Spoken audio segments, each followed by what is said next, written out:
இன்றைக்கு கண்ணாவிட்ட சரஸ்வதி பூசை, வீட்டு பூசை.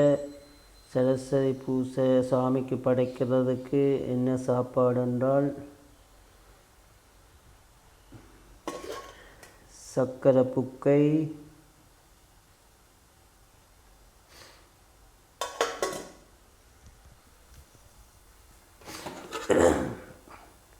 கடலை, வெங்காயம், செத்த மிளகாய், கருவேப்பமில்லை, பெருஞ்சீரகம் போட்டு தாளித்து பிரட்டி வச்சு கிடக்கு கடலை. அவல், சீனி, தேங்காய் பூ, அவல் எல்லாம் போட்டு குழச்சி வச்சு கிடக்கு அவல். வாழைப்பழம், மாம்பழம், ஆப்பிள், ஆரஞ்சு சுவாமிக்கு படைக்கிறதுக்கு. பாருங்கோ, வடை சுட்டு வச்சு கிடக்கு இரவுக்கு சுவாமிக்கு சரஸ்வதி பூசை படைக்கிறதுக்கு.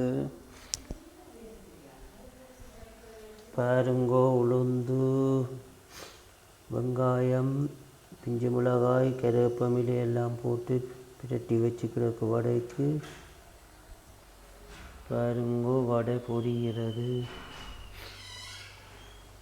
இதுதான் கண்ணா விட்ட இரவு சரஸ்வதி பூசை சாப்பாடு.